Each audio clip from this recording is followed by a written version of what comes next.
त्याच्या आजच्या भागामध्ये आपण पाहत आहोत, जेव्हा मलिका समर स्वानंदीला अशा अवस्थेत पाहते तेव्हा ती मनामध्ये म्हणत असते, नाही ह्या दोघांमध्ये असं काय होतंय, हे दोघांमध्ये एवढं अंतर कमी व्हायला नकोय, यांच्यामध्ये असलेलं अंतर हे वाढायला हवंय, असं इथे मलिका म्हणत असते. आणि तेवढ्यातच आता समर स्वानंदीला म्हणत असतो, सॉरी सॉरी येते मला ना कळलंच नाहीये, खरं तर मला ना ह्या गोष्टीचा फार जास्त काही अनुभव नाहीये. तेव्हा स्वानंदी म्हणत असते, हां मी तर काय तिकडे शिकूनच क्लासेस घेऊनच आली आहे. नाही नाही स्वानंदी मॅडम तसं अगदीच काही नाही आहे, पण खरंच त्या सगळ्या गोष्टीबद्दल सॉरी बरं का. तेव्हा स्वानंदी म्हणत असते, इट्स ओके, मला त्याचं काही जास्त वाईट वगैरे वाटलं नाही आहे, प्लीज तुम्ही सुद्धा इथे वाईट वाटून घेऊ नका. मग आता समर म्हणत असतो, खरं तर त्यात काय एवढं, तुम्ही माझ्या मैत्रीण आहात, मी तुमचा मित्र आहे म्हटल्यावर आपण दोघेही जण एकमेकांचा हात हातामध्ये घेऊ शकतो ना. तेव्हा ती सुद्धा म्हणत असते, हो अगदीच, त्यामध्ये काय नॉर्मलच आहे हे सगळं, आणि तुम्ही माझा हात हातामध्ये घेतलात तर मला जास्त काही प्रॉब्लेम किंवा काही जास्त फरक सुद्धा पडणार नाही, असं सुद्धा आता इथे ती बोलत असते. आता हे सगळं काही बोलल्यानंतर दोघेही जण एकमेकांसाठी किती अनुरूप आहेत, त्याचबरोबर दोघांच्या आवडीनिवडीबद्दल ह्या सगळ्या गोष्टीबद्दल आता इकडे ते चर्चा करू लागलेले असतात. आणि तेव्हा समर म्हणत असतो, हे बघा स्वानंदी मॅडम, तुम्हाला खरं सांगू का, तुमचे डोळे ना खूप गोड आहेत, त्या डोळ्यामध्ये ना मी तासनतास इथे पाहू शकतो. खरं तर मला ना इकडे फारच जास्त आनंद होतो, तुमचे डोळे मला फार आवडतात, असं आता इथे तो बोलू लागलेला असतो. तेव्हा ती म्हणत असते, हो मला कळतंय राजवाडे. तेवढ्यातच आता मलिका मुद्दामच स्वतःचं डोकं आपटून घेत असते, जेणेकरून तिला ना इथे काही जरी झालं तरी सुद्धा इथे आता समर आणि स्वानंदीचा हा रोमांस चाललेला थांबवायचा असतो. आणि जेव्हा अंशुमन इकडे समरला हे सगळं सांगायला जातो तेव्हा मात्र समर विचार करत असतो. तेव्हा इथे मलिका मात्र स्वतःचं डोकं जे आहे ते भिंतीवरती आपटून घेत असते, आणि स्वतःचं डोकं भिंतीवरती आपटून घेतल्यानंतर आता मात्र इकडे ती म्हणत असते, मला ना प्रचंड त्रास होतोय, काय होतंय ना ह्या सगळ्या गोष्टी मला समजतच नाहीयेत, खूप जास्त त्रास व्हायला लागलेला आहे, असं इकडे ती म्हणत असते. तेव्हा स्वानंदी म्हणत असते, असं कसं तुम्हाला त्रास होतोय ह्या सगळ्या गोष्टीचा, हे बघा अजिबातच ह्या सगळ्या गोष्टींचा इथे विचार वगैरे करू नका, असं सुद्धा ती बोलत असते. आता तेवढ्यातच मलिका म्हणत असते, नाही मी सांगितलं ना मला प्रचंड त्रास होतोय, काय होतंय ते मला कळतच नाहीये, असं सुद्धा ती इथे बोलू लागलेली असते. आणि त्याच वेळेला इथे तो म्हणत असतो, दादा बघ ना प्लीज, मला असं वाटतं की दवाखान्यात घेऊन जायचं का. मग आता तिला ते दोघेही जण दवाखान्यामध्ये घेऊन जातात. जेव्हा दवाखान्यामध्ये घेऊन जातात तेव्हा स्वानंदी म्हणत असते, हे सगळं काही काय आहे, मला तर अजिबातच कळत नाही ह्या सगळ्या गोष्टी काय आहेत म्हणून, आणि त्याचबरोबर हे सगळं अशा पद्धतीने कसं काय होऊ शकतं ते सुद्धा मला समजत नाही. आता मात्र इथे अंशुमन स्वानंदीच्या समोर येऊन उभा राहतो आणि तिला म्हणत असतो, तुला काय वाटलं इथे मॉम माझी नाटक करत आहे असं तुला वाटलं का. तेव्हा ती म्हणत असते, नाही असं काही नाही, नाही तुला वाटणारच, आणि असेलही कदाचित नाटक करण्याचं, कारण तुला मी दिलेलं चॅलेंज आठवतं का, मी तुला एक चॅलेंज दिलं होतं, 6 महिन्यामध्ये तुमचा रोमांस आणि त्याचबरोबर 6 महिन्यामध्ये तुमचं नातं मी वेगळं करेन, तुम्हा दोघांना सुद्धा वेगळं करेन, हे मी तुला चॅलेंज दिलं होतं. तेव्हा स्वानंदी अंशुमनला म्हणत असते, कावळ्याच्या शापाने गाय मरत नाही, ही गोष्ट मात्र तू ऐकली असशील आणि तशीच लक्षात सुद्धा ठेवावी असं मला वाटतंय, असं सुद्धा आता इथे ती त्याला बोलत असते. तेव्हा तो म्हणत असतो, बघू कोणाच्या शापाने गाय मरते आणि कोणाचं काय होतंय ते सुद्धा मला पाहायचंच आहे. काही जरी झालं ना तरी सुद्धा एक गोष्ट मात्र तू नीट ध्यानात ठेवायची, काही जरी झालं ना तरी सुद्धा आता तुम्हा दोघांना मी एकत्र कधीच येऊ देणार नाही, असं सुद्धा आता इकडे तो स्पष्टपणे बोलत असतो. त्याचसोबत आपण पाहतो इकडे दुसऱ्या दिवशी सकाळची वेळ असते, स्वानंदी छान तयार झालेली असते आणि छान तयार होऊनच आता इथे ती देवाला नमस्कार करत असते. जेव्हा देवाला नमस्कार करत असते तेव्हा म्हणत असते, खरं तर हे गणराया, हे विठुराया, हे भगवंता, एवढा राजवाड्यांसारखा सुंदर नवरा तू माझ्या आयुष्यात दिलेला आहेस, त्यामुळे मला तर त्या सगळ्या गोष्टींचा फारच जास्त आनंद इथे होत आहे, असं सुद्धा आता इकडे ती बोलत असते. आणि त्याचबरोबर इथे आम्ही दोघंही एकमेकांसाठी कशा पद्धतीने अनुरूप आहेत हे सुद्धा तुला चांगलंच माहिती आहे, असं सुद्धा आता इकडे स्वानंदी बोलत असते. आता हे सगळं काही बोलल्यानंतर इथे मात्र समरने सुंदर असे गाणे इथे प्ले केलेले असतात, आणि जेव्हा स्वानंदी समोरून येते तेव्हा मात्र समर पुन्हा एकदा स्वानंदीकडे पाहतच असतो. तिने मस्त असे केस धुवून बांधलेले असतात, आणि तेव्हा तो समर स्वानंदीकडे बराच वेळ पाहत असतो. तेव्हा ती म्हणत असते, काय झालं राजवाडे? तेव्हा तो म्हणत असतो, नाही काहीही झालेलं नाही आहे, पण असंच मला ना तुम्हाला पाहतच बसावंसं वाटलं, असं इकडे तो बोलत असतो. तेवढ्यातच आता हे दोघंजणं एकमेकांच्या नजरेत बराच वेळ हरवल्यानंतर इथे धावतच मल्लिका आलेली असते. आणि जेव्हा मल्लिका येते त्यावेळेला मात्र इकडे ती म्हणत असते, अरे अरे सॉरी सॉरी, आता ना तुमच्या खोलीमध्ये यायचं म्हटलं ना तर मला तर असं वाटतंय की रूम वगैरे नॉक करूनच आलं पाहिजे, त्या सगळ्या गोष्टीसाठी सॉरी बरं का, असं सुद्धा ती बोलत असते. आता मात्र इथे समर इथे थोडासा अवघडल्यासारखा झालेला असतो, तर स्वानंदी सुद्धा थोडीशी अवघडल्यासारखी होते. ती तर लगेचच आता लाजून तिथून निघून जात असते. पण आता इथे मात्र समर ती मल्लिका म्हणत असते, अरे सॉरी बरं का. मग आता इकडे ती म्हणत असते, का का कशासाठी आली होतीस तू? तेवढ्यातच आता इथे ती म्हणत असते, अरे ती निकिता खाली आलेली आहे आणि निकिता बऱ्याच माणसांना सुद्धा घेऊन आलेली आहे ना, म्हणून म्हटलं काय झालंय काय नाही ते तुला विचारावं, म्हणून म्हणून विचारायला आले होते, ती कशासाठी आले तर. तेवढ्यातच आता स्वानंदी म्हणत असते, मी आलेच, असं म्हणून स्वानंदी तर निघून जाते. पण आता मल्लिका म्हणत असते, बाई बाई हल्लीच्या पिढीचं तर मला ना काही कळतच नाहीये.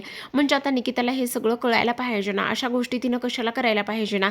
म्हणजे बघा ना, सगळ्यात महत्त्वाची गोष्ट म्हणजे आता इथे अशा पद्धतीने कोण वागतं बरं? म्हणजे बघ ना, आता इकडे सुहागरात वगैरे काहीतरी करायचं म्हणत होती. आता मला सांग समर, इथे आता तुझे 2-2 भावंड एवढे मोठे आहेत आणि खरं तर अंशुमनचं लग्न झालेलं आहे आणि त्यानंतर अशा पद्धतीने ती निकिता करते. कसं वाटतं बरं हे सगळं काही? हे बघ, मला तर असं वाटतंय तू इथे स्पष्टपणे त्या निकिताला ह्या सगळ्या गोष्टी नको म्हणून सांगाव्यास म्हणून.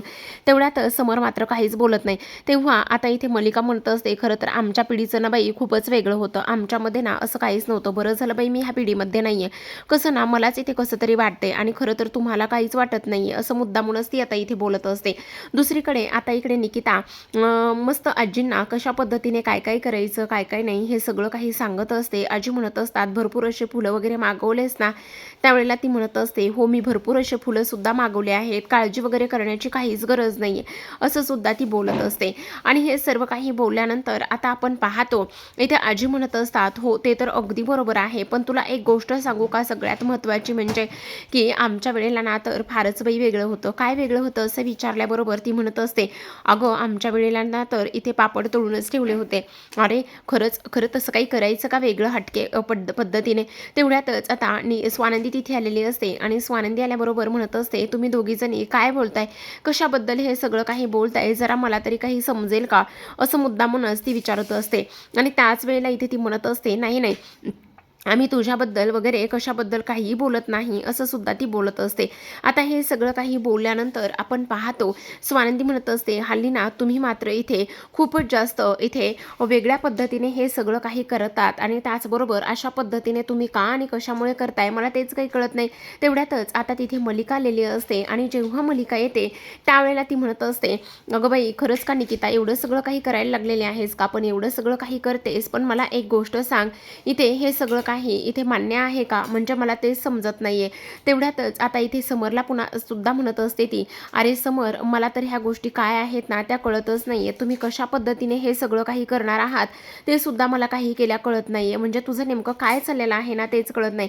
हे बघ बाबा, मला तर असं वाटतंय की आता तू जे काही करायचं आहे ना ते अगदी मनापासून कर, नाहीतर उगाचच काहीतरी करायला गेलायस आणि वेगळंच त्याचं काहीतरी व्हायला नकोय, असं सुद्धा आता इकडे ती त्याला मुद्दा म्हणून बोलून दाखवत असते. त्याच वेळेला आता इकडे समर मात्र म्हणत असतो, काकू येऊ का मी? मला ना ऑफिसला जाण्यासाठी फारच जास्त लेट होते, मला आता ऑफिसला जायचं आहे, प्लीज आत्ता मला तुझ्याशी ह्या विषयावर काहीच बोलायचं नाही, असं सुद्धा आता इकडे तो बोलत असतो.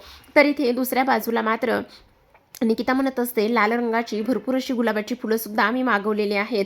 आणि तेव्हा लगेच आता ती म्हणत असते, हो का बरं झालं, ही तर फारच जास्त आनंदाची गोष्ट आहे की तू लाल रंगाची भरपूर अशी गुलाबाची फुलं मागवलेली आहेस म्हणून.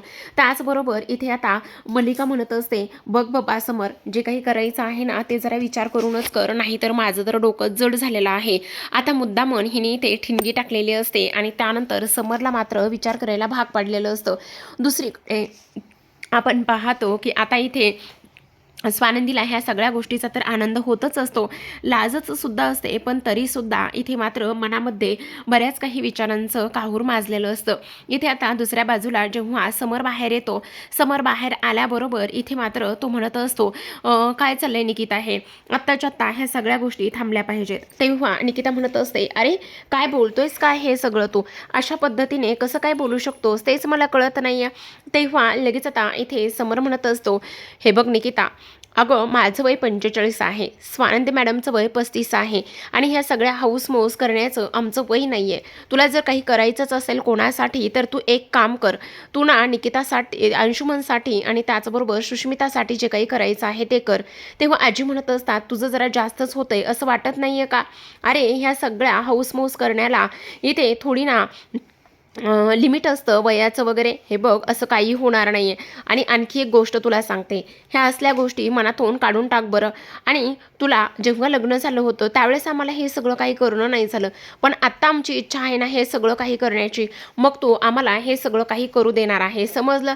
आम्ही मात्र तुझं काहीही ऐकणार नाही आहोत, असं सुद्धा स्पष्टपणे आता इकडे ती बोलत असते. आता हे सर्व काही बोलल्यानंतर आता मात्र समर निकिताला पुन्हा ओरडून बोलत असतो आणि सांगत असतो, आत्ताच्या आत्ता हे सगळं काही थांबवायचं आहे, समजलं? आता हे सगळं कोणीही काही कशाही पद्धतीने करणार नाही, ही गोष्ट मात्र स्पष्टपणे मी सांगत आहे, असं सुद्धा आता इकडे तो बोलत असतो आणि स्पष्टपणे त्याला काय हवंय काय नकोय हे सगळं काही सांगत असतो. निकिता मात्र त्याला म्हणत असते, बाजाला समर तुझं, आता मी तुझं काहीच नाही ऐकणार आहे. तर आता समर म्हणत असतो, हे बघ निकिता, स्वानंदी मॅडम सुद्धा तेवढ्याच जास्त हुशार आणि समंजस आहेत, त्यांना सुद्धा हे सगळं काही केलेलं आणि त्याचबरोबर ह्या सगळ्या गोष्टी केलेल्या अजिबातच आवडणार नाहीत, असं सुद्धा आता इकडे तो बोलत असतो. आता हे सगळं काही बोलल्यानंतर इथे मात्र तो म्हणत असतो, काय बरोबर बोलतोय ना स्वानंदी मॅडम मी, तुम्हाला सुद्धा ह्या गोष्टीबद्दल काहीच हे नाही आहे ना? तेव्हा मात्र इथे आता लगेचच स्वानंदी म्हणत असते, हो तुम्ही अगदी बरोबर बोलताय, मला मात्र तसं काहीही नसणार आहे, असं सुद्धा आता इकडे ती बोलत असते. आजी मात्र समोरवर ओरडून बोलत असतात आणि त्याला म्हणत असतात, पिंट्या जरा आडमुठेपणा बाजूला ठेव. तेव्हा तो म्हणत असतो, आडमुठेपणा वगैरे काहीच नाही आहे, मला ऑफिसला जायला लेट होतोय, बाय स्वानंदी मॅडम, असं म्हणून तो निघून जातो. आता मात्र आजी म्हणत असतात, ह्याचं तर हे असं नेहमीच झाले बाई, काय करावं ना ते कळत नाही. आजी सुद्धा निघून जातात आणि तेव्हा इथे निकिताला सुद्धा थोडंसं वाईटच वाटत असतं, पण स्वानंदीचा रोख मात्र इथे मल्लिकाकडे असतो आणि मल्लिका मात्र आता इथे या स्वानंदीकडे रागानेच पाहत असते. तर प्रेक्षकांनो, पाहत राहा विण दोघातली ही तुटे ना. भेटूयात अशाच एका नवीन एपिसोड सोबत.